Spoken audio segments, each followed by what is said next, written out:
السلام علیکم، welcome to my YouTube channel. یہ ہے کنفیشنز۔ آج میرا سیکنڈ ولاگ ہے۔ تو میرا ولاگ اس طرح سٹارٹ ہوتا ہے کہ میں صبح اٹھ کے وضو کیا، نماز ادا کی۔ آپ میں سے صبح کی نماز کون کون پڑھتا ہے سب کومنٹ میں لازمی بتائیے گا۔ اس کے بعد میں نے اپنا قہوہ بنانا سٹارٹ کیا۔ قہوہ بنانے کے بعد جو ہے میں نے واک پہ جانا تھا، تو میں اس کے لیے تھوڑی بہت تیاری کر رہی تھی۔ کل میرا فرسٹ ولاگ جو میں نے اپلوڈ کیا تھا، اس پہ آپ کے کومنٹس اور لائکس دیکھ کے مجھے جو ہے بہت خوشی ہوئی ہے۔ آپ لوگوں نے بہت سپورٹ کیا ہے، تھینک یو سو مچ۔ ان کاموں کے ساتھ ساتھ آج پھر سے میں آپ کے ساتھ ایک ٹاپک جو ہے وہ شیئر کرنا چاہتی ہوں۔ آپ لوگوں نے لازمی کومنٹس میں بتانا ہے اگر آپ بھی اس ٹاپک سے ایگری کرتے ہیں۔ آج کی جو میری بات ہے وہ رشتوں کو لے کے، رشتوں کے بارے میں ہے، ٹھیک ہے؟ تو میری بات یہاں سے شروع ہوتی ہے۔ آج کل اچھی بہوؤں سے گھر خالی کیوں ہے؟ آج کل معاشرے میں اچھی بہویں کم کیوں ہوتی جا رہی ہیں؟ لڑکیوں کا حال برا ہے، گھر بسانا نہیں جانتی، دیر سے سو کر اٹھتی ہیں۔ پتہ لگا ایک خاتون تھی جو کہ اپنی چھوٹی بہو سے بہت ناخوش ہیں۔ کہنے لگی کہ ایک بڑی بہو ہے، وہ بہت اچھی ہے، سویرے سے سارا گھر وہی تو سنبھالتی ہے، کہیں آتی جاتی بھی نہیں، جبکہ دوسری تو ہر وقت گھومتی پھرتی رہتی ہے، کسی کے کہنے سننے میں ہی نہیں، سخت ناراض تھیں۔ پھر ان سے پوچھا گیا کہ اگر آپ برا نہ مانیں تو ایک بات کہوں؟ تو انہوں نے کہا جی بولیں۔ تو ان سے پوچھا گیا کہ آپ جس بہو سے بہت زیادہ خوش ہیں اس کو اچھے ہونے کا کیا صلہ ملا ہے؟ کبھی آپ نے دونوں بہوؤں کو حاصل شدہ آزادی، سہولت اور آسانی کا موازنہ کیا ہے؟ کون فائدے میں رہا کہ کون نقصان میں؟ تو وہ چپ رہیں، لیکن ہمیں اندازہ تھا کہ فائدے میں چھوٹی والی رہی ہوگی، کیونکہ اس نے کسی کو خاطر میں نہیں رکھا، نہ کسی کی پرواہ کی۔ ذرا سوچ کر حقیقت سامنے رکھیے گا کہ ہمارے گھرانے اچھی بہوؤں سے خالی ہوتے جا رہے ہیں۔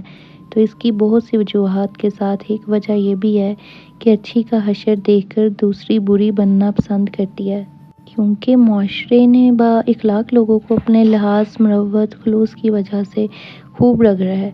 جو لوگ کسی پر طنز نہیں کرتے، دل آزاری کرنے سے بچتے ہیں، کہیں خاموش رہ کر اور کہیں درگزر کر کے تلخی سے بچنا چاہتے ہیں، کچھ اضافی ذمہ داریوں کو نبھاتے رہتے ہیں، کچھ الٹ پلٹ بے ترتیبی کو چھپا جاتے ہیں، مسکرا کر ہر بات ٹال جاتے ہیں، ان کے ساتھ کیسا سلوک کیا جاتا ہے؟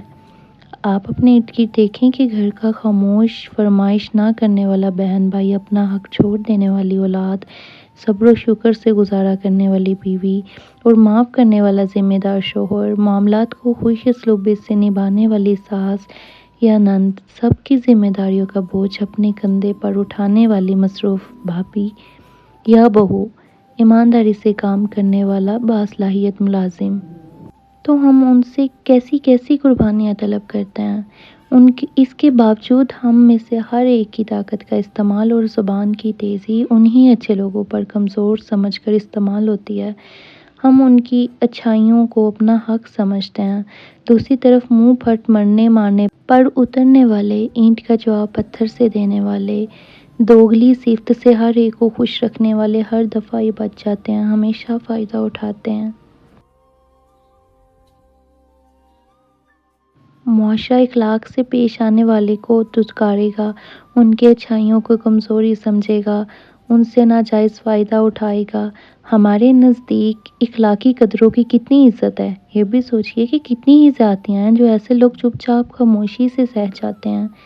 اچھی بیوی اور اچھی بہو چاہتے ہو تو اچھا خاوند، سسر اور ساس بننا بھی سیکھیں۔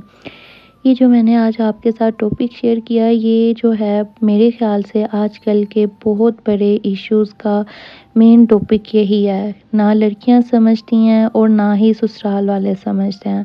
تو لہٰذا کمپرومائز کرنا سیکھیں، لیکن اپنے آپ کو اتنا مت پیچھے رکھیں، اپنے آپ کی پہچان بنائیں۔